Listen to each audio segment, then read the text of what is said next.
ಇರೋದು ಅಥವಾ ನಿರ್ಲಿಪ್ತನಾಗಿರೋದು, ದೇವಸ್ಥಾನಗಳಿಗೆ ಸುತ್ತೋದು, ಸ್ವಲ್ಪ ನನ್ನ ಸೋಷಿಯಲ್ ಮೀಡಿಯಾ ಆ್ಯಕ್ಟಿವಿಟಿಗಳನ್ನು ಕಡಿಮೆ ಮಾಡಿಕೊಳ್ಳೋದು, ಇವು ಆಧ್ಯಾತ್ಮನ? ಅಥವಾ ನಾವು ಇದನ್ನು ಅನವಶ್ಯಕವಾಗಿ ಆ ಶಬ್ದದ ತೂಕವನ್ನು ಅರ್ಥ ಮಾಡ್ಕೊಳ್ಳದೆ ಬೇಕಾಬಿಟ್ಟಿಯಾಗಿ ಬಳಕೆ ಮಾಡ್ತಾ ಇದ್ದೀವ? ನಿರಾಳವಾಗಿದ್ದರೆ, ಶಾಂತವಾಗಿದ್ದರೆ, ಯಾವುದೇ ಗೊಡವೆಗಳಿಗೂ ಹೋಗದೆ ತನ್ನ ಪಾಡಕ್ಕೆ ತಾನಿದ್ದರೆ ಇವನು ಸ್ಪಿರಿಚುವಲ್ ಆಗಿಬಿಡ್ತಾ ಇದ್ದಾನೆ, ಫಿಲಾಸಫರ್ ಆಗಿಬಿಡ್ತಾ ಇದ್ದಾನೆ ಅನ್ನುವ ತಪ್ಪು ಅಭಿಪ್ರಾಯಕ್ಕೆ ತೊಡಗ್ತಾರೆ.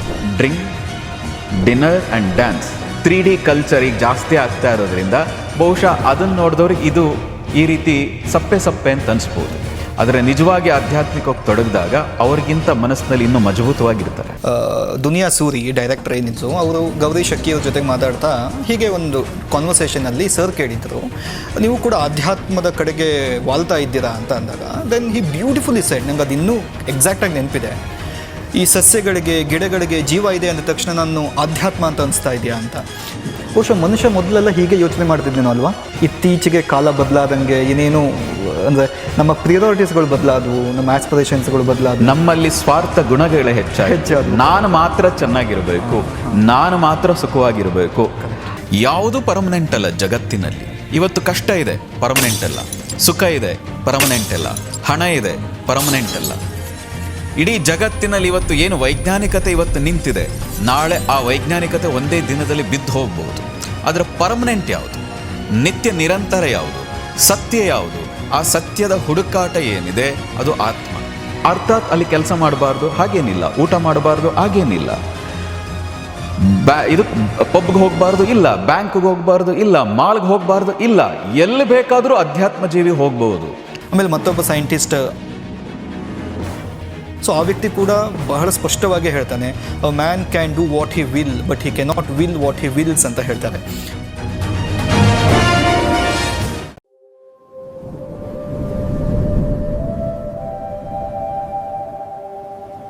ಎಲ್ಲರಿಗೂ ನಮಸ್ಕಾರ. ಉಪಾಸನಾ ಫೌಂಡೇಶನ್ನ ಯೂಟ್ಯೂಬ್ ಚಾನಲ್ಗೆ ನಿಮಗೆಲ್ಲ ಸ್ವಾಗತ. ನಾನು ಸಾಲಿಮಠ್ ಶಿರ್ಸಿ. ಇವತ್ತು ನನ್ನ ಜೊತೆಗಿದ್ದಾರೆ ಉಪಾಸನಾ ಫೌಂಡೇಶನ್ನ ಸ್ಥಾಪಕರಾದ ಯೋಗಿಗಳಾದ ಸದ್ಗುರು ಶ್ರೀರಾಮ್ ಅವರು. ಸೊ ಅವರನ್ನು ಕಾರ್ಯಕ್ರಮಕ್ಕೆ ಸ್ವಾಗತಿಸೋಣ. ಗುರುಗಳೇ ನಮಸ್ಕಾರ. ನಮಸ್ಕಾರ. ಹೇಗಿದ್ದೀರಿ? First class. ಹೇಗಿದೆ ಜೀವನ, ಬದುಕು?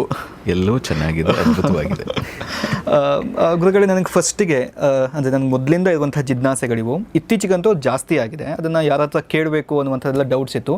But I think it's a right moment and right time ನಿಮ್ಗೆ ಕೇಳ್ಬೋದು ಅಂತ ಅಂದ್ಕೊಳ್ತೀನಿ ನಾನು. ಒಂದಿಷ್ಟು ಶಬ್ದಗಳ ಪದಪ್ರಯೋಗ, ಫಾರ್ ಎಕ್ಸಾಂಪಲ್ ಈಗ ನಾನು ಆಧ್ಯಾತ್ಮ ಅನ್ನೋ ಶಬ್ದನೇ ತೊಗೊಳ್ತೀನಿ ಅಥವಾ ಸ್ಪಿರಿಚುವಾಲಿಟಿ ಅನ್ನುವಂಥ ಶಬ್ದನೇ ತೊಗೊಳ್ತೀನಿ. ಈ ಶಬ್ದಗಳನ್ನು ನಾವು ಅನವಶ್ಯಕವಾಗಿ ಎಲ್ಲೆಲ್ಲಿ ಅದರ ಮೌಲ್ಯ ಇಲ್ಲದೇ ಇರೋ ಥರ ಯೂಸ್ ಮಾಡ್ತಾ ಇದ್ದೀವಿ ಅನ್ನುವಂಥ ಅನ್ನಿಸ್ತಾ ಇದೆ.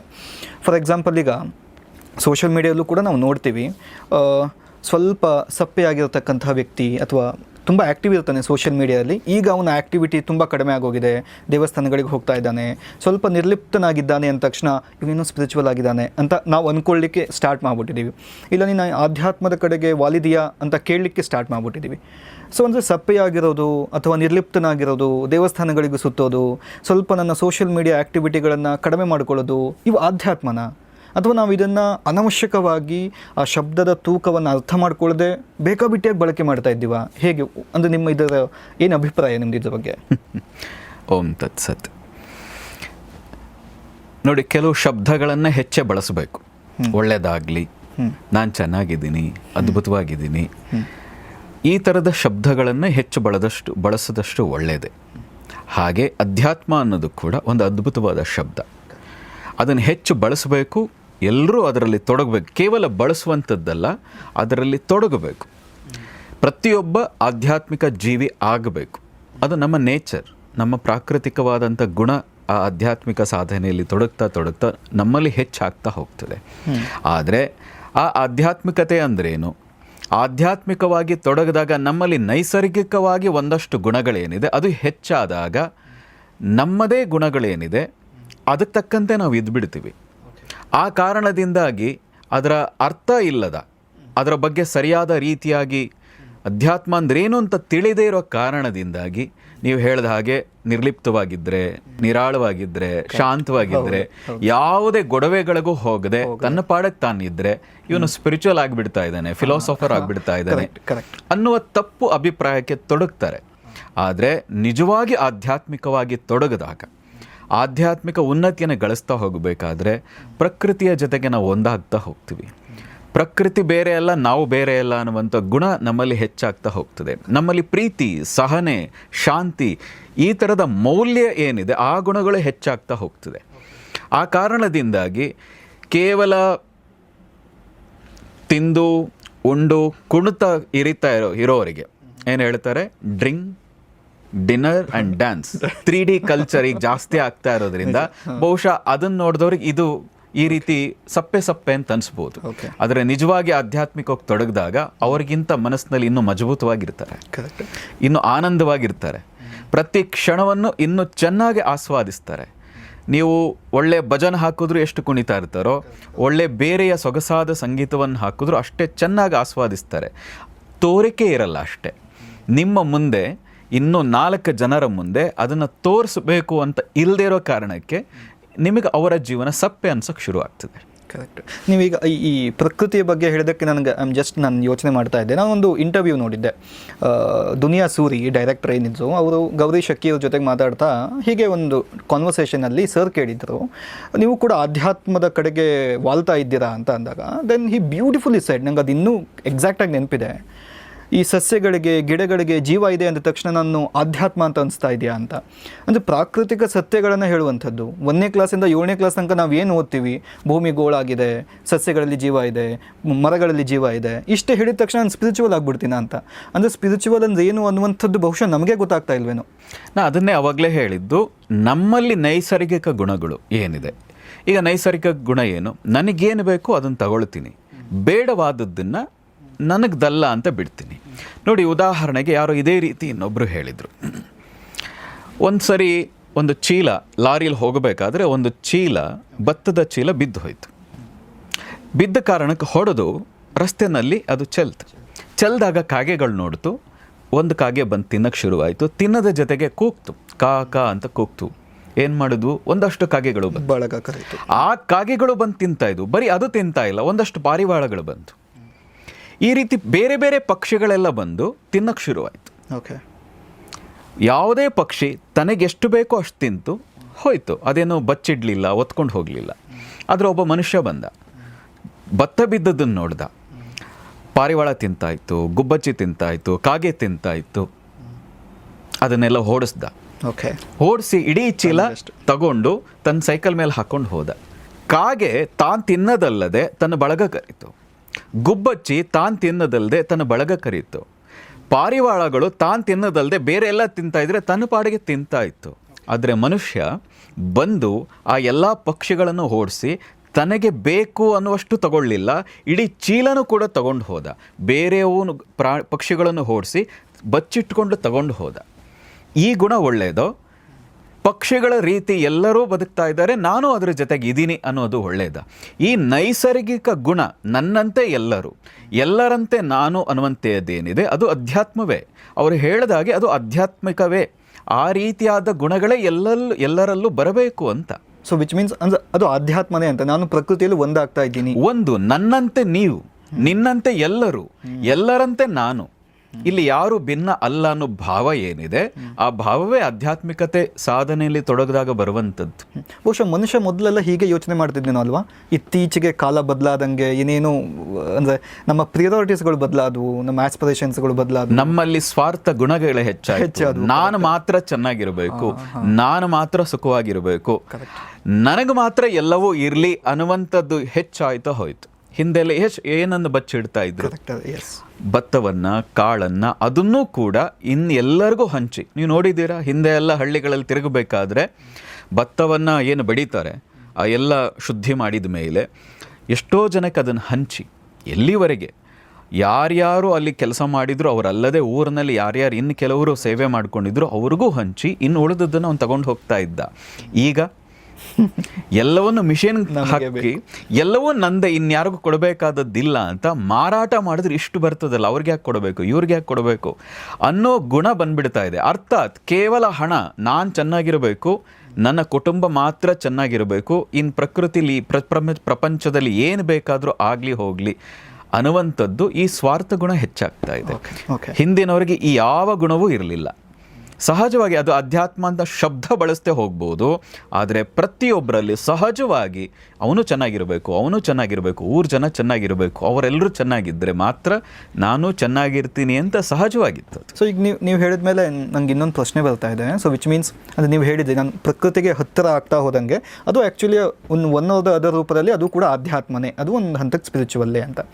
ಹಾಗಂದ್ರೆ ಈಗ ಅಂದರೆ ನಾನು ನನ್ನ ಮುಂದಿರತಕ್ಕಂಥ ವ್ಯಕ್ತಿ ಸ್ಪಿರಿಚುವಲ್ಲ ಹೌದಾ ಅಲ್ವಾ, ನನಗೆ ಅದೇನು ತಿಳ್ಕೊಳ್ಬೇಕು ಅನ್ನೋ ಅನಿವಾರ್ಯತೆಯೂ ಇಲ್ಲ, ಅವಶ್ಯಕತೆಯೂ ಇಲ್ಲ. ಬಟ್ ಅಟ್ಲೀಸ್ಟ್ ನನ್ನ ಯೋಚನಾ ಲಹರಿಯನ್ನು ನಾನು ಅರ್ಥ ಮಾಡ್ಕೊಂಡಾಗ ಹಂಗಾದ್ರೆ ನಾನು ನಿಜವಾಗ್ಲೂ ಸ್ಪಿರಿಚುವಲ್ ಇದೀನಾ ಇಲ್ವಾ ಅನ್ನೋದು ಅದಕ್ಕೆ ಏನಾದರೂ ಒಂದು ಪ್ಯಾರಾಮೀಟರ್ಗಳಿದಾವ, ಅಥವಾ ನಾನು ಆಂತರ್ಯದಲ್ಲಿ ನಾನು ಖುಷಿ ಪಡ್ತೇನೆ, ಆನಂದವಾಗಿದ್ದೇನೆ, ಇಷ್ಟೆಲ್ಲ ಗೌಜಿ ಗದ್ದಲಗಳಿದ್ದಾವೆ, ಗೊಂದಲಗಳಿದ್ದಾವೆ, but still I am okay, ನಾನು ಆರಾಮಾಗಿದ್ದೀನಿ, ನಂಗೆ ನಿದ್ದೆ ಬರೋಕ್ಕೆ ಏನು ಸಮಸ್ಯೆ ಇದೆ ನನಗೆ ಅಂತ ಅಂದ ತಕ್ಷಣ ನಾನು I am on a spiritual path ಅಂತ ಅನಿಸುತ್ತಾ? ಅಲ್ಲ, ಅಧ್ಯಾತ್ಮ ಅಂದರೆ ಮೊದಲು ತಿಳ್ಕೋಬೇಕಾದದ್ದು ಅಧ್ಯಾತ್ಮ. ಆದ್ಯತೆ ಯಾವುದಕ್ಕೆ ಫಸ್ಟ್ ಕೊಡಬೇಕು? ಆತ್ಮಕ್ಕೆ. ನಾನು ಯಾರು ಅನ್ನುವ ಆತ್ಮಕ್ಕೆ ಆದ್ಯತೆ ಕೊಡಬೇಕು. ಇನ್ನು ಹೊರಗಿನ ಪ್ರಪಂಚ ಏನಿದೆ ಅದು ಇದೆ, ಬದಲಾಗ್ತಾ ಇದೆ, ಈಗಿರಬಹುದು, ನಾಳೆ ಇಲ್ಲದೆ ಹೋಗ್ಬೋದು. ಸ್ನೇಹಿತರುಗಳು ಇವತ್ತಿದ್ದಾರೆ, ನಾಳೆ ಇಲ್ಲದೆ ಹೋಗ್ಬೋದು. ಅವ್ರು ಯಾವುದು ಪರ್ಮನೆಂಟ್ ಅಲ್ಲ. ಅದಕ್ಕೆ ನಾವು ಅಧ್ಯಾತ್ಮದಲ್ಲಿ ಬಳಸೋ ಶಬ್ದ ನಿತ್ಯ ಅನಿತ್ಯ ವಿವೇಕ. ಯಾವುದು ಪರ್ಮನೆಂಟ್ ಅಲ್ಲ ಜಗತ್ತಿನಲ್ಲಿ. ಇವತ್ತು ಕಷ್ಟ ಇದೆ, ಪರ್ಮನೆಂಟ್ ಅಲ್ಲ. ಸುಖ ಇದೆ, ಪರ್ಮನೆಂಟ್ ಅಲ್ಲ. ಹಣ ಇದೆ, ಪರ್ಮನೆಂಟ್ ಅಲ್ಲ. ಇಡೀ ಜಗತ್ತಿನಲ್ಲಿ ಇವತ್ತು ಏನು ವೈಜ್ಞಾನಿಕತೆ ಇವತ್ತು ನಿಂತಿದೆ, ನಾಳೆ ಆ ವೈಜ್ಞಾನಿಕತೆ ಒಂದೇ ದಿನದಲ್ಲಿ ಬಿದ್ದು ಹೋಗ್ಬೋದು.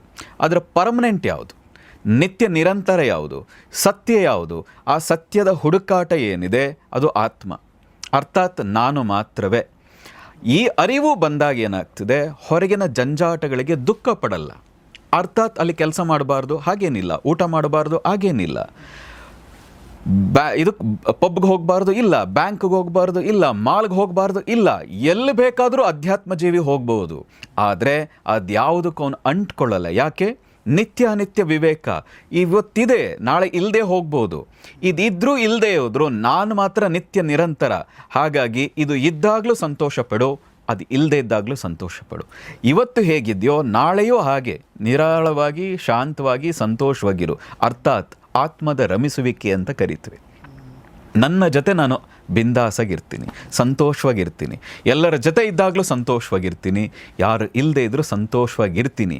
ಇದು ಆಧ್ಯಾತ್ಮಿಕ ಉನ್ನತಿಯ ಲಕ್ಷಣಗಳು. ನನಗೆ ಆ ಶಬ್ದ ತುಂಬ ಇಷ್ಟ ಆಯಿತು, ಆತ್ಮದ ರಮಿಸುವಿಕೆ ಅಂತ. ಅಂದರೆ I think that is true ಅಂತ ಅನ್ಕೋತೀನಿ. ಗುರುಗಳು, ಈಗ ನಾನು ನಿಮ್ಮನ್ನು ನೋಡಿದ ಹಾಗೆ ನೀವು ಈಗ ಆಧ್ಯಾತ್ಮಿಕ ಪಥದಲ್ಲಿದ್ದೀರಿ, ಒಂದು ಸಾಧನೆಗಳನ್ನು ಮಾಡಿದ್ದೀರಿ, ಜನರಿಗೆ ಇದನ್ನೆಲ್ಲ ಹಂಚ್ತಾ ಇದ್ದೀರಿ, ಜ್ಞಾನವನ್ನು ಹಂಚ್ತಾ ಇದ್ದೀರಿ. ಬಟ್ ಈಗ ನಿಮ್ಮ ಫಂಡಮೆಂಟಲಿಗೆ ಯಾವುದೋ ಒಂದು ವಿಚಾರ ಇದೆ ಅಂತ ಅಂದ್ಕೊಳ್ಳಿ. ಸೊ ನಿಮ್ಮ ಅಥವಾ ಯಾವುದೋ ಒಂದು ವಿಚಾರ, ಒಂದು ಇಶ್ಯೂ ಇದೆ ಅಂತ ಅಂದ್ಕೊಳ್ಳಿ. ಆ ಇಶ್ಯೂವನ್ನು ನೀವು ನೋಡೋದಕ್ಕೂ ಮತ್ತೊಬ್ಬ ಈ ಪಥದಲ್ಲಿ ಈ ಹಾದಿಯಲ್ಲಿ ಇಲ್ಲದೇ ಇರತಕ್ಕಂಥ ಮತ್ತೊಬ್ಬ ವ್ಯಕ್ತಿ ನೋಡೋದಕ್ಕೂ ಫಂಡಮೆಂಟಲಾಗಿ ಏನು ವ್ಯತ್ಯಾಸ ಬರುತ್ತೆ? ಅಂದರೆ ನೀವೀಗ ಹೇಳಿದಿರಿ ಒಂಥರ ಕಮಲದ ಎಲೆ ಥರ ನಾವು ಇರಬೇಕು ಅಂತ, ಇದ್ದೂ ಇಲ್ಲದೇ ಇದ್ದಂಗೆ basically. But still I am not on the path. ನಾನಿನ್ನೂ ಆಧ್ಯಾತ್ಮಿಕ ಪಥ, ಆಧ್ಯಾತ್ಮಿಕ ಹಾದಿಯಲ್ಲಿ ಇಲ್ಲ. ನೀವು ಆ ಹಾದಿಯಲ್ಲಿ ತುಂಬ ಪ್ರಯಾಣ ಮಾಡಿದ್ದೀರಿ. ಸೊ ಈಗ ನಾನು ಯಾವುದೋ ಒಂದು ವಿಚಾರ ನೋಡಬೇಕಾದಾಗ ನೀವು ಅದನ್ನು ನೋಡೋದಕ್ಕೂ ನಾನು ಆ್ಯಸ್ ಅ ಕಾಮನ್ ಮ್ಯಾನ್ ಆಗಿ ನೋಡೋದಕ್ಕೂ ಏನು ಫಂಡಮೆಂಟಲ್ ವ್ಯತ್ಯಾಸ ಏನು ಕಾಣ್ಬೋದು? ನೋಡಿ, ಸಿದ್ಧಾರ್ಥ ರಸ್ತೆಯಲ್ಲಿ ಹೊರಟ, ಅಲ್ಲೊಬ್ಬ ರೋಗಿಷ್ಟನ್ನು ನೋಡ್ದ. ಓಕೆ, ಅವನಿಗೆ ರೋಗ ಅಂದ್ರೆ ಏನು ಅಂತ ಗೊತ್ತಿರಲಿಲ್ಲ. ಇನ್ನೊಂದಷ್ಟು ದೂರ ಹೋದ, ಯಾರೋ ಸಾವನ್ನು ನೋಡ್ದ, ಇನ್ನೆಲ್ಲ ಹೋದ, ವೃದ್ಧಾಪ್ಯ ನೋಡ್ದ. ಹೀಗೆ ಏನೇನೋ ನೋಡಿದಾಗ ಸಾಮಾನ್ಯನೂ ತುಂಬ ಸರಿ ನೋಡಿದ್ದ. ಬಹುಶಃ ಸಿದ್ಧಾರ್ಥನು ಅವತ್ತು ಒಂದು ದಿನ ಅಲ್ಲದೆ ನಿರಂತರವಾಗಿ ನೋಡ್ತಾ ಇದ್ರು, ಅವನಿಗೂ ಈ ಪ್ರಶ್ನೆ ಬರ್ತಿತ್ತೋ ಇಲ್ಲೋ ಗೊತ್ತಿಲ್ಲ. ಅಪರೂಪಕ್ಕೆ ಅವನು ವೃದ್ಧಾಪ್ಯ ನೋಡ್ದ, ರೋಗಿ ನೋಡ್ದ, ಸಾವನ್ನು ನೋಡ್ದ. ಅವನಿಗೆ ಪ್ರಶ್ನೆ ಶುರು ಆಯ್ತು ಅವತ್ತು ರಾತ್ರಿನೇ, ಅರೆ ನಾನು ಒಂದಿನ ವೃದ್ಧನಾಗ್ತೀನಿ, ನನಗೂ ಒಂದಿನ ಕಾಯಿಲೆ ಬರ್ತದೆ, ನಾನು ಒಂದಿನ ಸಾಯ್ತೀನಿ, ಇದಕ್ಕೇನು ಆಲ್ಟರ್ನೇಟ್ ಏನು, ಇದಕ್ಕೆ ಪರಿಹಾರ ಏನು, ಇದಕ್ಕೆ ಮುಕ್ತಿ ಏನು? ತುಂಬ ಜನ ನೋಡಿದ್ರು ಅದನ್ನು. ರಾಮನೂ ನೋಡಿದ್ದ ಇದೇ ರೀತಿ. ಯೋಗ ವಾಸಿಷ್ಠ ಅಂತಿದೆ, ಅಲ್ಲಿ ಬರ್ತದೆ. ರಾಮನು ಹೀಗೆ ಗುರುಕುಲದಿಂದ ಬಂದ ನಂತರ ಅವನು ರಸ್ತೆನಲ್ಲಿ ಹೊರಟ, ರಥನ ಅವನೇ ಹೊಡ್ಸ್ಕೊಂಡು ಹೊರಟ. ಅಲ್ಲ, ಅವನು ಕೂಡ ವೃದ್ಧಾಪ್ಯ ನೋಡ್ದ, ರೋಗ ನೋಡ್ದ, ಸಾವು ನೋಡ್ದ. ಅರೆ ನನಗೂ ಒಂದಿನ ಸಾವು ಬರ್ತದೆ, ನನಗೂ ಒಂದಿನ ವೃದ್ಧಾಪ್ಯ ಬರ್ತದೆ, ನನಗೂ ಒಂದಿನ ಕಾಯಿಲೆ ಬರ್ತದೆ, ಇದರಿಂದ ಮುಕ್ತಿ ಹೇಗೆ? ಇಷ್ಟೇನಾ ಜೀವನ? ಇಷ್ಟಕ್ಕೋಸ್ಕರ ಇಷ್ಟೆಲ್ಲ ಮಾಡ್ತಾ ಇದ್ದೀವ ಅಂತ ಅವನೊಳಗೆ ತುಡಿತ ಶುರುವಾಯಿತು. ಸಿದ್ಧಾರ್ಥನಿಗೂ ಈ ತುಡಿತ ಶುರುವಾಯಿತು. ಇದರಿಂದ ಮುಕ್ತಿ ಕಾಣಬೇಕು, ಇದನ್ನು ದಾಟಬೇಕು, ಇದಕ್ಕೆ ಪರಿಹಾರ ಏನು ಅಂತ ಕಾಣಬೇಕು ಅಂತ ಹೊರಟ. ಹಾಗೆ ಹೊರಟವನು ಬುದ್ಧನಾದ. ಅದೇ ಸಾಮಾನ್ಯ ವ್ಯಕ್ತಿ ವೃದ್ಧಾಪ್ಯ ನೋಡ್ತಾನೆ, ಅಯ್ಯೋ ವೃದ್ಧಾಪ್ಯ ಬಂದಿದೆ, ನನಗೂ ಒಂದಿನ ಬರ್ತದೆ ಬಿಡು, ಇವತ್ತೇ ಎಂಜಾಯ್ ಮಾಡಿಬಿಡೋಣ ಅಂತ ಹೇಳ್ತಾನೆ. ಕಾಯಿಲೆ ಬರ್ತದೆ, ಹೇಗಿದ್ರು ಕಾಯಿಲೆ ಬರ್ತದೆ, ಇವತ್ತೇ ಮಾಡಬಾರದು ಏನೇನಿದೆ, ಏನೇನು ಸೇದಬೇಕು, ಏನು ಕುಡಿಬೇಕು, ಏನು ತಿನ್ನಬೇಕು, ಏನೇನಿದೆ ಅದನ್ನೆಲ್ಲ ಸೇವಿಸ್ಬಿಡೋಣ ಅಂತ ಸಾಮಾನ್ಯ ನೋಡ್ತಾನೆ. ಹೇಗಿದ್ರು ಸಾಯ್ತೀವಿ, ಎಷ್ಟೆಷ್ಟು ಸಾಧ್ಯ ಸಾಲ ಮಾಡಿ ಆದ್ರೂ ತುಪ್ಪ ತಿನ್ನು ಅಂತಾರಲ್ಲ, ಹಾಗೆ ಏನಾದರೂ ಮಾಡು, ಈ ಲೈಫ್ ಎಂಜಾಯ್ ಮಾಡಿ ಸತ್ತು ಹೋಗೋಣ ಅಂತ ಹೇಳ್ತಾನೆ. ಆದರೆ ಅಸಾಮಾನ್ಯ ಅಧ್ಯಾತ್ಮದಲ್ಲಿ ಇರೋನು, ನನಗೂ ಒಂದಿನ ಕಾಯಿಲೆ ಬರ್ತದೆ, ನನಗೂ ಒಂದಿನ ವೃದ್ಧಾಪ್ಯ ಬರ್ತದೆ, ನನಗೂ ಒಂದಿನ ಸಾವು ಬರ್ತದೆ, ಆದರೆ ಈ ಜೀವನನ ಸಾರ್ಥಕ ಮಾಡ್ಕೊಳ್ಳೋದು ಹೇಗೆ, ಈ ಕ್ಷಣವನ್ನು ಇನ್ನೂ ಚೆನ್ನಾಗಿಟ್ಕೊಳ್ಳೋದು ಹೇಗೆ ಅಂತ ಯೋಚನೆ ಮಾಡ್ತಾನೆ. ಸಾಮಾನ್ಯನಿಗೂ ಸಾಧಕನಿಗೂ ಇದೇ ವ್ಯತ್ಯಾಸ. ಒಂದು ಉದ್ದೇಶದ ಈಡೇರಿಕೆಗಾಗಿ ಆ ವ್ಯಕ್ತಿ ಕೆಲಸ ಮಾಡ್ತಾನೇನೋ, ಒಂದು ಉದ್ದೇಶ ಇರುತ್ತೆ, ಆ ಆ್ಯಂಗಲಲ್ಲಿ ಕೆಲಸ ಮಾಡ್ತಾರ ಅಥವಾ ಆ ಹುಡುಕಾಟ ಶುರು ಮಾಡ್ತಾನೆ ಮೊದಲಿಗೆ. ಎಸ್, ಹೇಗಿದ್ರೂ ನಂಗೆ ವೃದ್ಧಾಪ್ಯ ಬರ್ತದೆ, ಹೇಗಿದ್ರೂ ಸಾವು ಬರ್ತದೆ, ಹೇಗಿದ್ರೂ ಕಾಯಿಲೆ ಬರ್ತದೆ, ಆದರೆ ಇದನ್ನು ಮೀರಿ ನಾನು ಏನು ಮಾಡಬೇಕಾಗಿತ್ತು, ಏನು ಮಾಡಬಹುದಾಗಿತ್ತು, ಇದನ್ನು ಈ ದುಃಖವನ್ನು, ಈ ರೋಗವನ್ನು ದಾಟೋದಕ್ಕೆ ನಾನೇನು ಮಾಡಬೇಕು ಅಂತ ಹುಡುಕ್ತಾನೆ. ಯಾರು? ಸಾಧಕ. ಸಾಮಾನ್ಯ ಅದನ್ನು ಹೇಗಿದ್ರು ಬರ್ತಾನೆ, ಎಂಜಾಯ್ ಮಾಡಿಬಿಡೋಣ ಬಿಡು, ತಿಂದು ಕುಡಿದು ಮಜಾ ಮಾಡೋಣ ಬಿಡು ಅಂತ ಹೇಳ್ತಾನೆ. ಇದೇ ವ್ಯತ್ಯಾಸ. ಇದೇ ರೀತಿಯಾಗಿ ನೀವು ಎಲ್ಲ ಕೆಲಸಗಳಿಗೂ ಅಪ್ಲೈ ಮಾಡಿ. ಆಧ್ಯಾತ್ಮಿಕ ಜೀವಿ ಆಗಿದ್ದಾಗ ಅವನು ಜೀವನ ಬೇರೆ, ಅವನು ನೋಡೋ ರೀತಿ ಬೇರೆ, ಜೀವನವನ್ನೇ ನೋಡೋ ರೀತಿ ಬೇರೆ, ಸಾಮಾನ್ಯ ವ್ಯಕ್ತಿ ನೋಡೋ ರೀತಿ ಬೇರೆ ಆಗ್ತದೆ. Yes, got it. ಗುರುಗಳು, ಈಗ ಅದೇ ನಿಮ್ಗೆ ಹೇಳ್ದಂಗೆ ನೀವು ಆಧ್ಯಾತ್ಮಿಕ ಪಥದಲ್ಲಿ ತುಂಬ ಪ್ರಯಾಣ ಮಾಡಿದ್ದೀರಿ. ಬಟ್ ಒಂದು ವಿಚಾರ ಮತ್ತೆ ನಾನು ಕೇಳುವಂಥದ್ದು ಪರ್ಸ್ನಲಿ ಕೇಳುವಂಥದ್ದು ಏನು ಅಂದರೆ, ಈ ಅವೇಕನಿಂಗ್ ಬಂದ ತಕ್ಷಣ ಅದ್ರ ಜೊತೆಗೆ ಈಗೋನು ಒಂದು ಬಂದ್ಬಿಡುತ್ತೆ ಅಂತ. ಅಂದರೆ ನಾನು ಇದನ್ನು ತಿಳ್ಕೊಂಡಿದ್ದೀನಿ, ನನಗಿಷ್ಟು ಗೊತ್ತಿದೆ ಅನ್ನುವಂಥದ್ದು ಬಂದ್ಬಿಡುತ್ತೆ ಅಂತ. Basically they are contrasting. ಅದು ಆ್ಯಕ್ಚುಲಿ ಅವೇಕನಿಂಗ್ ಬಂದ ತಕ್ಷಣ ಈಗೋ ಕರಗು ಹೋಗಬೇಕು. ನಾನು ಓದಿರೋ ಪ್ರಕಾರ ಆಧ್ಯಾತ್ಮದ ಮೊದಲ ಫಸ್ಟ್ ಸ್ಟೆಪ್ ಏನು ಅಂದರೆ ನಾನು ಅನ್ನುವಂಥದ್ದು ಕರಗು ಹೋಗಬೇಕು ಅನ್ನುವಂಥದ್ದನ್ನು ನಾನು ನೋಡಿ ತಿಳ್ಕೊಂಡಿದ್ದು. ಬಟ್ ಒಂದಿಷ್ಟು ವ್ಯಕ್ತಿಗಳಿಗೆ ಆ ಅವೇಕನಿಂಗ್ ಅನ್ನುವಂಥದ್ದೇ ಒಂದು ಈಗೋ ಫ್ಯಾಕ್ಟರ್ ಆಗಿಬಿಡುತ್ತೇನೋ ಅಂತ. ನೋಡಿ, ಇಲ್ಲಿ ಎರಡು ರೀತಿ ಇದೆ. ಅವೇಕನಿಂಗ್ ಅಂತ ಹೊರಗೆ ನಿಂತು ಯಾರೋ ವ್ಯಕ್ತಿ ಹೇಳಿದ ತಕ್ಷಣನೂ ಅದು ಆಗಲ್ಲ. ತುಂಬ ಜನ ಇವರು ಜ್ಞಾನೋದಯ ಆಗಿದೆ ಅಂತ ಭಾವಿಸಿದ್ರು ಅದು ಜ್ಞಾನೋದಯ ಆಗಿಲ್ಲದೆ ಇರಬಹುದು. ಯಾವಾಗ ನಾನು ಅನ್ನೋದು ಬಿದ್ದು ಹೋಗ್ತದೋ, ಆ ಬಿದ್ದು ಹೋದಾಗಲೇ ಆಗುವಂಥದ್ದು ಜ್ಞಾನೋದಯ, ಅವೇಕನಿಂಗ್, ಎನ್ಲೈಟನ್ಮೆಂಟ್. ಆದರೆ ಇಲ್ಲಿ ಎರಡು ಥರ ಆಗಬಹುದು. ಒಂದು, ಎನ್ಲೈಟ್ಮೆಂಟ್ ಆದಾಗ ತನ್ನ ಹೇಳುವ ವಿಷಯ ಏನಿದೆ ಅದನ್ನು ಗಟ್ಟಿಯಾಗಿ ಜನಕ್ಕೆ ಅರ್ಥ ಮಾಡಿಸ್ಬೇಕಾದ್ರೆ ಇನ್ನೊಬ್ಬರನ್ನ ಸಮ್ಟೈಮ್ ಖಂಡಿಸಬೇಕು. ಯಾಕೆ? ಅದು ಅನರ್ಥ ಆಗಿರಬಹುದು, ಅದು ಅಪವಾದ ಆಗಿರಬಹುದು. ಆ ರೀತಿಯಾದ ಭಾವ ಏನಿದೆ ಅದನ್ನು ತಡಿಬೇಕಾದ್ರೆ ಅದು ನನಗೆ ಎನ್ಲೈಟನ್ ಆಗಿದ್ರು, ಜೀವನದಲ್ಲಿ ಸತ್ಯ ಅಂತ ಏನು ಗೊತ್ತಿದ್ರು, ಮುಂದೆ ಇದ್ದವ್ರಿಗೆ ಗೊತ್ತಿಲ್ವಲ್ಲ ಸತ್ಯ, ಅದನ್ನು ಹಂಚಬೇಕು. ಬೇಸಿಕಲಿ ಅದನ್ನು ಹಂಚಬೇಕಾದ್ರೆ ಆ ಶಬ್ದಗಳಲ್ಲಿ ಬಹುಶಃ ಇನ್ನೊಬ್ಬರನ್ನ ಖಂಡಿಸುವಂಥ ರೀತಿ ಬಂದಾಗ ಬಹುಶಃ ಇವರಿಗೆ ಏನು ಈಗೋ ಇದೆ, ಅಹಂಕಾರ ಇದೆ ಅಂತ ಹೊರಗಿನವ್ರಿಗೆ ಅನಿಸ್ಬೋದು. ಆದರೆ ಅವ್ರಿಗೆ ಹೊರಗೆ ಸತ್ಯ ಗೊತ್ತಿದೆ. ನಿನಗೆ ಅರ್ಥ ಮಾಡಿಸ್ಬೇಕಾದ್ರೆ ನಾನು ಇನ್ನೊಂದನ್ನು ಖಂಡಿಸಲೇಬೇಕು. ನಾನು ಎಲ್ಲವೂ ಸರಿ ಅಂತ ಏನಾದರೂ ಹೇಳಿದ್ರೆ ನೀನು ಅದನ್ನು ಅಪಾರ್ಥ ಮಾಡಿಕೊಂಡು ನಿನಗೆ ಬೇಕಾದಂತೆ ನೀನು ತಗೊಂಡು ಅದು ಇರಲಿ ಇದು ಇರಲಿ ಅಂದ್ಕೊಂಡು ಕೊನೆಗೂ ಏನೂ ಇಲ್ಲದೆ ದಾರಿಗೆ ಹೋಗಬಹುದು. ಆ ಕಾರಣದಿಂದಾಗಿ ಆ ಎನ್ಲೈಟ್ ಆದಂಥ ವ್ಯಕ್ತಿಗೆ ಗೊತ್ತಿರ್ತದೆ ನಾನು ಏನು ಹೇಳ್ತಾ ಇದ್ದೀನಿ, ಆದರೆ ನಿನಗೇನು ಅರ್ಥ ಮಾಡಿಸ್ಬೇಕು ಆ ಪ್ರಮಾಣದಲ್ಲಿ ಹೇಳಬೇಕಾದ್ರೆ ಈ ಗುರುಗೆ ಅಥವಾ ಈ ಜ್ಞಾನಿಗೆ ಈಗೋ ಇದೆ ಅಂತ ನಿಮಗನ್ಸ್ಬೋದು. ಕರೆಕ್ಟ್. ಬಹುಶಃ ಸಾಮಾನ್ಯ ಹಾಗೆ ಯೋಚನೆ ಮಾಡ್ತಾನೇನೋ. ಆದರೆ ನೋಡಿ, ಸಾಮಾನ್ಯ ಯೋಚನೆ ಮಾಡೋ ಹಾಗೆ ಎನ್ಲೈಟೆಂಡ್ ಪರ್ಸನ್ಸ್ ಯೋಚನೆ ಮಾಡಲ್ಲ. ಅವನು ಬೇರೆ ಥರದ್ದೇ ಯೋಚನೆಯಲ್ಲಿ ಇರ್ತಾನೆ. ಆದರೆ ಮುಂದೆ ಇರೋನಿಗೆ, ಈಗ ಮಕ್ಕಳಿಗೆ ಮಗು ಹೇಳ್ದಾಗೆ ಹೇಳಬೇಕು. ಎನ್ಲೈಟನ್ ಮಾತುಗಳು ಮಗುಗೆ ಅರ್ಥ ಆಗಲ್ಲ.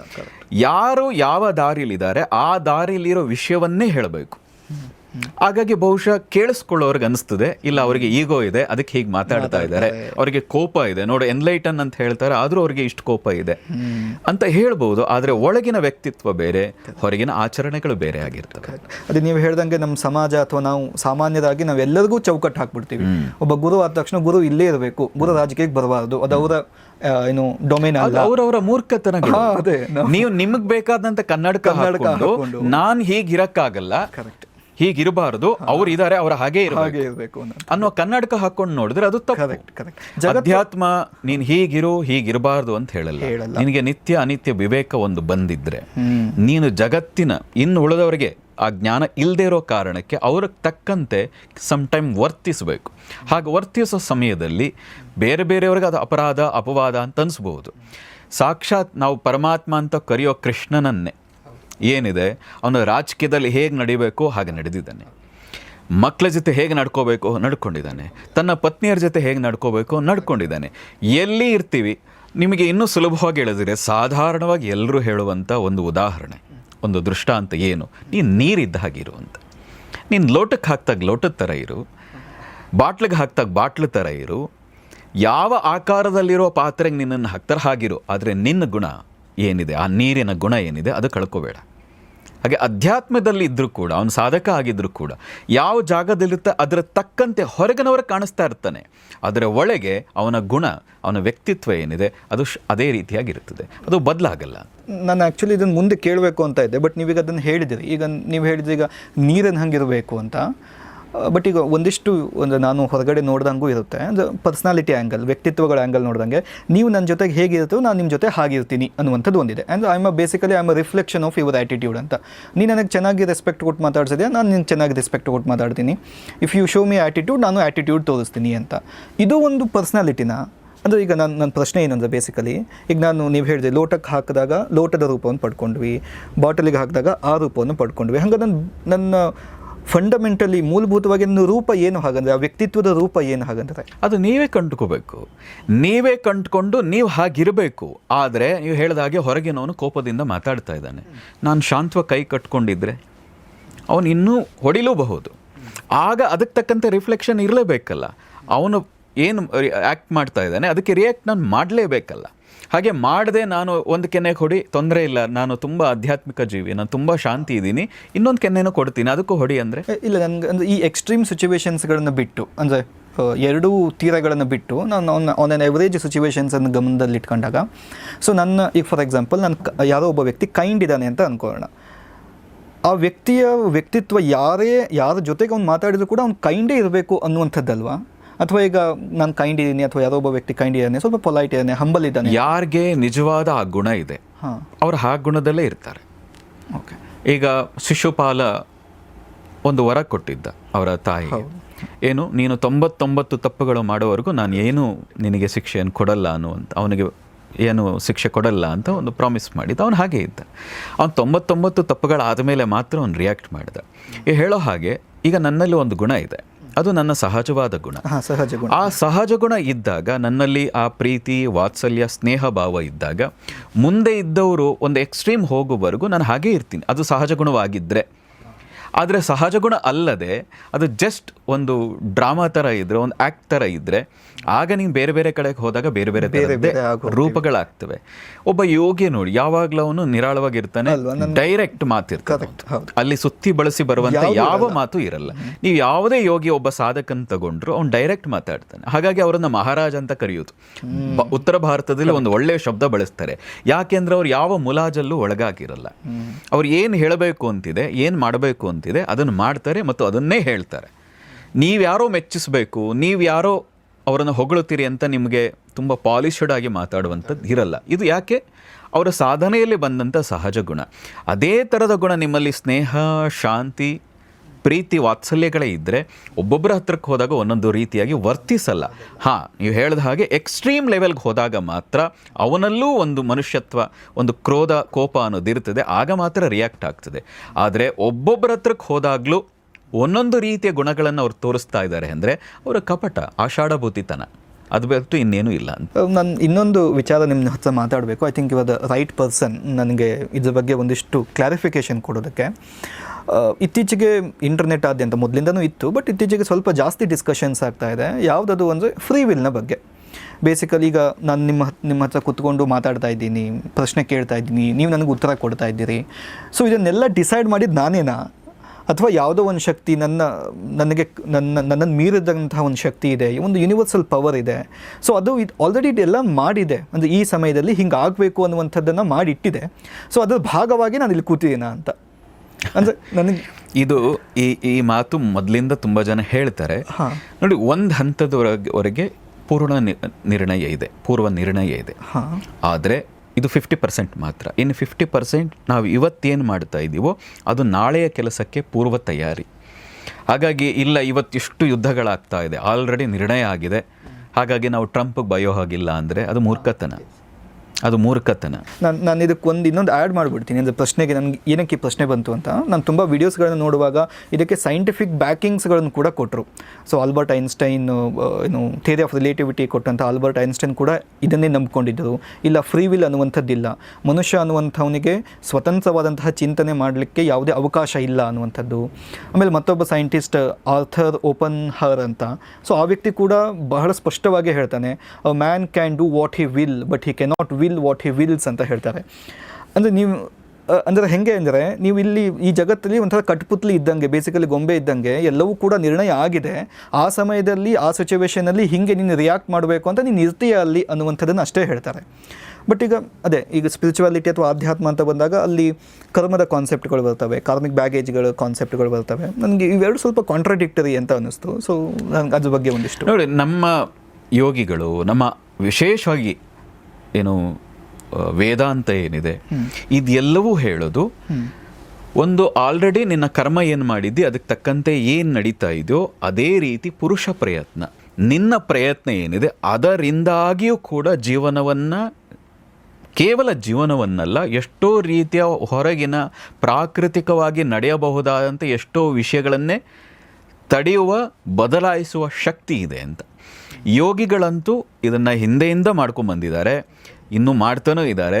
ಅದನ್ನು ಮುಲಾಜಿಲ್ಲದೆ ಹೇಳ್ಬೋದು. ಆಧ್ಯಾತ್ಮಿಕವಾಗಿ ನಾವು ಹೇಳೋದು ಒಂದು ಹಂತದವರೆಗೆ ಎಸ್, ಪೂರ್ವ ನಿರ್ಣಯ ಇದೆ. ಹೇಗೆ ಎಲ್ಲರೂ ಆಲ್ರೆಡಿ ಏನೇನೋ ಕರ್ಮ ಹಿಂದಿನಿಂದ ಮಾಡ್ಕೊಂಡು ಬಂದಿರೋ ಕಾರಣಕ್ಕೆ, ಉದಾಹರಣೆಗೆ ಹಿಂದಿನಿಂದ ನಮ್ಮ ತಂದೆ ತಾಯಿಂದರು ಯಾವುದೇ ಸರಿಯಾದ ಒಳ್ಳೆಯ ಜೀವನ ಇಲ್ಲ, ಸರಿಯಾದ ಜೀವನ ಕ್ರಮ ಇಲ್ಲದೆ ಹೇಗಂದ್ರೆ ಹಾಗಿದ್ರೆ ಮುಂದಿನ ಪೀಳಿಗೆ ಏನಿದೆ ಅದು ವೀಕ್ ಆಗ್ತದೆ, ರೋಗಗಳು ಹೆಚ್ಚಾಗ್ತದೆ. ಅದೇ ಈ ಕ್ಷಣದಿಂದ ನಿಮ್ಮ ಜೀವನದ ವಿಧಾನ ಬದಲಾಯಿಸ್ಕೊಳ್ಳಿ. ಈ ಕ್ಷಣದಿಂದ ಪ್ರತಿನಿತ್ಯ ಜೀವನ ಶೈಲಿ ಚೆನ್ನಾಗಿದ್ದರೆ ಇನ್ನು 2-3 ತಲೆಮಾರಿನಲ್ಲಿ ಅತ್ಯಂತ ಸಮರ್ಥವಾದ, ಶಕ್ತಿಯುತವಾದಂಥ ಮತ್ತೆ ಮುಂದಿನ ಪೀಳಿಗೆ ಹುಟ್ಟಲಿಕ್ಕೆ ಸಾಧ್ಯ ಇದೆ. ಎರಡೂ ಇದೆ. ಹಿಂದೆಯಿಂದ ಬಂದದ್ದು ಯಾಕೆ ಆಯಿತು? ನೀವು ಹಿಂದೆಯಿಂದ ಜೀವನ ಶೈಲಿ ಹಾಗಿದೆ, ಹಾಗಿಟ್ಕೊಂಡು ಮುಂದಿನ ಜೀವನ ಶೈಲಿ ಚೆನ್ನಾಗಿರಲಿ ಅಂದರೆ ತಪ್ಪು. ಆದರೆ ಇವತ್ತಿನಿಂದ ಚೆನ್ನಾಗಿ ಇಟ್ಕೊಂಡ್ರೆ ಮುಂದಿನ ಜೀವನ ಶೈಲಿ ಚೆನ್ನಾಗಿರುತ್ತೆ. ಹಾಗಾಗಿ ನಾವು ಕರ್ಮದಲ್ಲಿ 3 ಹೇಳೋದು. ಒಂದು ಸಂಚಿತ, ಪ್ರಾರಬ್ಧ, ಆಗಮ. ಸಂಚಿತ ಅಂದ್ರೇನು? ಆಲ್ರೆಡಿ ಹಿಂದೆ ತುಂಬ ಆಗಿ ಹೋಗಿದೆ, ಅದರೆಲ್ಲದರ ಫುಲ್ ಸ್ಟೋರೇಜ್, ಒಟ್ಟುಗೂಡಿಕೆ ಅದು. ಪ್ರಾರಬ್ಧ ಅಂದರೆ ಈಗ ಆಲ್ರೆಡಿ ನಡೀತಾ ಇದೆ, ಈಗೇನು ಅನುಭವಿಸ್ತಾ ಇದ್ದೀವಿ, ಇದು ಈಗಿದನ್ನು ಅನುಭವಿಸ್ತಾ ಇದ್ದೀನಿ, ನಾನು ಕೆಟ್ಟವನಾಗೇ ಇದ್ದೀನಿ, ಕೆಟ್ಟವನಾಗೇ ಇದು ಬಿಡ್ತೀನಿ ಅಂತ ಅಂದ್ಕೊಂಡ್ರೆ ಆಗಮ ಕರ್ಮ ಅನ್ನೋದು ಸುಳ್ಳಾಗ್ತದಲ್ಲ. ಆಗ ಈಗೇನು ನೀನು ಮಾಡ್ತೀಯ, ಈಗ ಆಲ್ರೆಡಿ ಕೆಟ್ಟದ್ದನ್ನು ಅನುಭವಿಸ್ತಾ ಇದ್ದಿ, ಅಟ್ಲೀಸ್ಟ್ ಈ ಕ್ಷಣ ಒಳ್ಳೆಯದನ್ನು ಮಾಡು, ಒಳ್ಳೆಯದನ್ನು ಯೋಚನೆ ಮಾಡು. ಹೀಗೆ ಮಾಡಿದ್ರೆ ಆಗಮ ಕರ್ಮ ಏನಿದೆ ಅದು ಒಳ್ಳೆಯದಾಗ್ತದೆ ಅಂತ. ಆಗ ನೀವು 3 ಕರ್ಮಗಳ ಥಿಯರಿ ಏನಿದೆ, ಕಾರ್ಮಿಕ್ ಥಿಯರಿನೂ ಸುಳ್ಳಾಗ್ತದಲ್ಲ. ಆಲ್ರೆಡಿ ಎಲ್ಲವೂ ನಿರ್ಣಯ ಆಗಿ ಹೋಗಿದೆ ಅಂದರೆ ಅದು ಕರ್ಮ ನಿರ್ಣಯ ಆಗೋದೇ ಇಲ್ಲ, ನೇಚರ್ ಅಂತ ಆಗ್ತದೆ. ಎಲ್ಲವೂ ಇದೆ, ಎಲ್ಲವೂ ಪರ್ಸೆಂಟೈಸ್ ವೈಸ್. ನಾನು ಅದಕ್ಕೆ ಹೇಳಿದೆ, ಒಂದು 50% ಆಲ್ರೆಡಿ ಪೂರ್ವ ನಿರ್ಣಯ, ಪ್ರಕೃತಿಯಲ್ಲಿ ಹೀಗೆ ಬದುಕಬೇಕು. ಆದರೆ ಮನುಷ್ಯ ಹೀಗೆ ಬದುಕ್ತೀನಿ ಅಂತ ಇಲ್ಲ, ನನಗಿಷ್ಟ ಬಂದಂಗೆ ನಾನು ಬದುಕ್ತೀನಿ ಅಂತ ಹೇಳ್ತೇನೆ. ಹಾಗೆ ಬದುಕ್ತೀನಿ ಅಂದಾಗ ಅದಕ್ಕೆ ತಕ್ಕಂಥ ಫಲ, ಅದಕ್ಕೆ ನಿಯತಿ ಅಂತ ಏನು ಕರಿತೀವಿ, ಲಾ ಆಫ್ ನೇಚರ್ ಅಂತ ಏನಿದೆ, ಅದನ್ನು ಅನುಭವಿಸಲೇಬೇಕು. ನೀನು ಒಳ್ಳೆಯದು ಮಾಡಿದರೆ ಒಳ್ಳೆಯದಾಗ್ತದೆ, ಕೆಟ್ಟದ್ದನ್ನು ಮಾಡಿದರೆ ಕೆಟ್ಟದ್ದಾಗ್ತದೆ. ಪ್ರಕೃತಿಯಲ್ಲೂ ಅಷ್ಟೇ.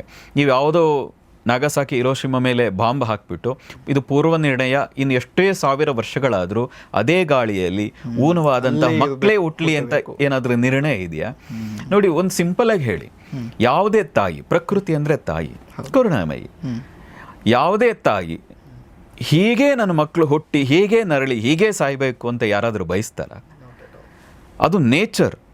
ಅದರಲ್ಲಿ ವಿಶೇಷವಾಗಿ ಹೆಚ್ಚು ಕರುಣೆ, ಈ ಥರದ್ದೇ ಗುಣಗಳನ್ನು ಎಲ್ರಿಗೂ ಕೊಡಬೇಕು ಅನ್ನೋಂಥ ಗುಣ. ನೀವು ಪ್ರಕೃತಿ ಒಂದು ಮರ ನೋಡಿದ್ರೆ ಗೊತ್ತಾಗ್ತದೆ, ತನಗಾಗಿ ಬದುಕಲ್ಲ. ಯಾವುದೇ ಒಂದು ಮರ, ಒಂದು ಮಾವಿನ ಹಣ್ಣು ಈಗಿನ ಸೀಸನ್ ಇದೆ, ಅದು ನನಗೆ ಬರಲಿ, ನಾನು ತಿನ್ನಬೇಕು ಅಂತ ಮರ ಬೆಳೆಸ್ಕೊಡಲ್ಲ, ಅದು ಎಲ್ರಿಗೂ ಸಿಗಲಿ ಅಂತ. ಅದರ ಅರ್ಥ ಏನು? ಪ್ರಕೃತಿಯ ಆಸೆ ಏನು? ಪ್ರತಿಯೊಬ್ಬರು ಚೆನ್ನಾಗಿರಬೇಕು.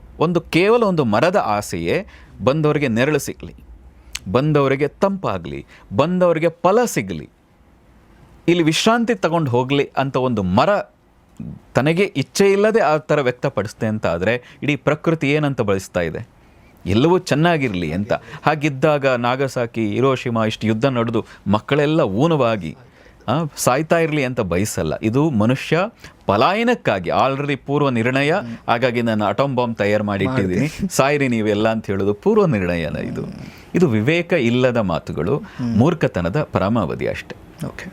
ಸೊ ಹಾಗಂದ್ರೆ ನಾವು ಮಾಡೋ ಯಾವುದೇ ಕೆಲಸಗಳು ಅಂದರೆ ಈಗ ನಾವೇನು ಮಾಡೋ ಕೆಲಸಗಳು, ಸೊ ಇದಕ್ಕೊಂದು ಕಾಸೇಷನ್ ಇದೆ, ಒಂದು ಕಾಸ್ ಇದೆ ಮೊದಲಿಂದು ಅನ್ನುವಂಥದ್ದನ್ನು ನೀವು ಹೇಳ್ತಾ ಇದ್ದೀವಿ. ಪೂರ್ವ ಇದ್ದೇ ಇದೆ. ನಾವು ಈ ಹಿಂದೆ ಏನು ಮಾಡಿದ್ದೀವಿ, ಹಿಂದಿನ ಜನ್ಮದಲ್ಲಿ ಏನು ಮಾಡಿದ್ದೀವಿ, ಹಿಂದೆ ನಮ್ಮ ಪೂರ್ವಿಕರು ಏನು ಮಾಡಿದ್ದಾರೆ, ಅದರ ಫಲ ಈಗ ಆಲ್ರೆಡಿ ನಾವು ಅನುಭವಿಸ್ತಾ ಇದ್ದೀವಿ. ಆದರೆ ಹೀಗೆ ಇರ್ತೀವ ಮುಂದೆ? ಹಾಗಿಲ್ಲ. ನೀವು ಈಗ ಚೇಂಜ್ ಮಾಡಿಕೊಂಡ್ರೆ, ನಿಮ್ಮ ಮನಸ್ಸನ್ನು ಚೇಂಜ್ ಮಾಡಿಕೊಂಡ್ರೆ, ನೀವು ಮಾಡುವ ಕೆಲಸಗಳು ಕಾಯ ವಾಚ ಮನಸ್ಸ, ಕೇವಲ ಕೆಲಸ ಮಾಡೋದಷ್ಟೇ ಅಲ್ಲ, ಫಿಸಿಕಲಿ ಕೆಲಸ ಮಾಡೋದಷ್ಟೇ ಅಲ್ಲ, ಮನಸ್ಸಿನಲ್ಲಿ, ಆಲೋಚನೆಯಲ್ಲಿ, ಮನಸ್ಸಿನಲ್ಲಿ ಮತ್ತು ಮಾತಿನಲ್ಲಿ, ಕೃತಿಯಲ್ಲಿ, ಈ ಮೂರೂ ರೀತಿಯಾಗಿ ನಿಮ್ಮ ಜೀವನ ಶೈಲಿ ಬದಲಾಯಿಸ್ಕೊಂಡ್ರೆ, ಕಾಯ ವಾಚ ಮನಸ್ಸ. ಅದಕ್ಕೆ ನಮ್ಮ ವೇದಾಂತದಲ್ಲಿ ಅಥವಾ ನಮ್ಮ ಪೂರ್ವಿಕರು ಹೇಳೋ ಮಾತು ತ್ರಿಕರಣ ಶುದ್ಧಿ ಅಂತ. ಈ ತ್ರಿಕರಣ ಶುದ್ಧಿಯಾಗಿ ನೀವು ಬದಲಾಯಿಸ್ಕೊಳ್ಳೋಕೆ ಸಾಧ್ಯ ಆದರೆ 100% ನಿಮ್ಮ ಜೀವನ ಭವಿಷ್ಯ ಏನಿದೆ ಬದಲಾಗ್ತದೆ. ಕೇವಲ ನೀವೊಬ್ಬರಲ್ಲ, ನೀವು ಯೋಚನೆ ಮಾಡಿ, ಒಬ್ಬ ಮನುಷ್ಯ ಯೋಚನೆ ಮಾಡಿದರೆ ಅವನ ಜೀವನ ಬದಲಾಗ್ತದೆ. 100 ಜನ ಯೋಚನೆ ಮಾಡೋಕ್ಕೆ ಶುರು ಮಾಡಿದ್ರೆ, ಅದಕ್ಕೆ ತಕ್ಕಂತೆ ಕೆಲಸ ಶುರು ಮಾಡಿದ್ರೆ ಇಡೀ ಪ್ರಪಂಚವೇ ಬದಲಾಗ್ತದೆ. ಅದರಲ್ಲಿ ಯಾವ ಅನುಮಾನವೂ ಬೇಕಾಗಿಲ್ಲ. ಬಹುಶಃ ನೀವು ಹೇಳಿದ್ದು ನನಗದು ಅಂದರೆ ಇಟ್ ಈಸ್ ಸೋ ಕನ್ವಿನ್ಸಿಂಗ್. ಒಟ್ಟಿನಲ್ಲಿ ನಾವು ಏನೋ ಮಾಡೋ ಕೆಲಸಗಳಿಗೆ ನಾವು ಯಾವುದಾದ್ರೂ ಒಂದು ಎಸ್ಕೇಪಿಸಮ್ ಹಾದಿಯನ್ನು ಹುಡುಕ್ತಾ ಇರ್ತೀವಿ. ಎಲ್ಲೋ ನನ್ನ ಮನುಷ್ಯನ ಗುಣ ಆತ್ಮ ಸಾಂತ್ವನಕ್ಕೆ ನಾನು ಏನೋ ಒಂದು ಮಾಡಿರ್ತೀನಿ, ಅದು ತಪ್ಪಾಗಿದೆ, ನಾನು ನನ್ನನ್ನು ಸಾಂತ್ವನ ಮಾಡ್ಕೊಳ್ತೀನಿ ಬೇಸಿಕಲಿ, ಅಥವಾ ಎಲ್ಲೋ ಒಂದು ಹಾದಿ ಹುಡುಕ್ತೀನಿ, ಇದರಿಂದ ಹಿಂಗಾಗಿರ್ಬೋದು ಬಿಡು ಅಂತ ಅಂದ್ಕೊಳ್ತೀನಿ. ಪ್ರಾಬ್ಲಿ ನನಗದು ತುಂಬ ಕನ್ವಿನ್ಸಿಂಗ್ ಅಂತ. ಆ ರೀತಿಯಾಗಿ ಇದ್ದರೆ, ನಿಮಗೆ ಸರಳವಾಗಿ ಕೇಳೋದು, ಆ ರೀತಿಯಾಗಿ ಪೂರ್ವ ನಿರ್ಣಯ ಇದ್ದಿದ್ರೆ AC ಕೂಡ ಪ್ರಕೃತಿಯ ನಿರ್ಮಾಣ ಆಗಬೇಕು ಅಂತ ಪ್ಲಾನ್ ಮಾಡಿತ್ತಾ? ಇಷ್ಟು ಬಿಸಿಲು ನಾನು ಕೊಡ್ತೀನಿ, ಈ ಬಿಸಿಲಿಗೆ ನೀನು AC-ಯನ್ನು ಹಾಕೋ, ಈ ಫ್ಯಾನನ್ನು ಹಾಕೋ ಅಂತ ಇಲ್ಲ. ಪ್ರಕೃತಿ ನ್ಯಾಚುರಲಿ ಮರ ಕಡಿದು ಎಲ್ಲ ಮಾಡಿದಾಗ ಅದರ ತಾಪಮಾನ ಅದಕ್ಕೆ ತಕ್ಕಂತೆ ಮನುಷ್ಯ ಯೋಚನೆ ಮಾಡಿದೆ, ಈ ತಂಪು ಮಾಡ್ಕೊಳ್ಳೋದು ಹೇಗೆ AC ಮಾಡ್ತಾ. ಅಂದ್ರೆ ಅರ್ಥ ಏನು? ನೀವು ಮನ್ಸು ಮಾಡಿದ್ರೆ ನಿಮಗೆ ಬೇಕಾದಂತೆ ಪ್ರಕೃತಿಯಲ್ಲಿಯೂ ಹೇಗೆ ಚೇಂಜಸ್ಗಳನ್ನು ಮಾಡ್ಕೋಬಹುದು ಅನ್ನೋದಕ್ಕೆ ಇಷ್ಟೆಲ್ಲ ಉದಾಹರಣೆ ಬದಲಾಗಬಹುದು. ಸರೌಂಡಿಂಗ್ ಕೂಡ ಬದಲು ಮಾಡಿಸಬಹುದು. ವೀಕ್ಷಕರೇ, ನನ್ನಲ್ಲಿ ಇರ್ತಕ್ಕಂಥ ಪ್ರಶ್ನೆಗಳು ಒಬ್ಬ ಸಾಮಾನ್ಯ ಮನುಷ್ಯನ ಪ್ರಶ್ನೆಗಳು ಆಗಿರ್ಬೋದು, ಆಗದೇನೂ ಕೂಡ ಇರ್ಬೋದು. ಬಟ್ ನನ್ನಲ್ಲಿರುವಂಥ ಒಂದಿಷ್ಟು ಗೊಂದಲಗಳಿಗೆ, ಪ್ರಶ್ನೆಗಳಿಗೆ ಗುರುಗಳು ಕೂಡ ಉತ್ತರ ಕೊಟ್ಟಿದ್ದಾರೆ. ನಿಮ್ಮಲ್ಲಿ ಈ ಥರದ ಪ್ರಶ್ನೆಗಳು, ಇನ್ನೇನಾದರೂ ಪ್ರಶ್ನೆಗಳಿದ್ದರೆ ಸೊ ನೀವು ಕೂಡ ಕಮೆಂಟ್ ಬಾಕ್ಸಲ್ಲಿ ಆ ಪ್ರಶ್ನೆಗಳನ್ನು ಹಾಕಿ ಗುರುಗಳಿಂದ ಮುಂದಿನ ಎಪಿಸೋಡ್ಗಳಲ್ಲಿ ಸೊ ಗುರುಗಳು ಆ ಪ್ರಶ್ನೆಗಳಿಗೂ ಕೂಡ ಉತ್ತರ ಕೊಡ್ತಾರೆ ಅಂತ ಹೇಳ್ತಾ ಈ ಎಪಿಸೋಡನ್ನು ಇಲ್ಲಿಗೆ ಮುಗಿಸ್ತಾ ಇದ್ದೀನಿ. ಮುಂದಿನ ಎಪಿಸೋಡ್ಗಳಲ್ಲಿ ಇನ್ನಷ್ಟು ವಿಚಾರಗಳು, ಇನ್ನಷ್ಟು ಗೊಂದಲಗಳನ್ನು ತೆಗೆದುಕೊಂಡು, ಪ್ರಶ್ನೆಗಳನ್ನು ತೆಗೆದುಕೊಂಡು ನಾನು ಮತ್ತೆ ಬರ್ತೀನಿ. ಸೊ ಅಲ್ಲಿ ತನಕ ನಮಸ್ಕಾರ. Thank you for watching.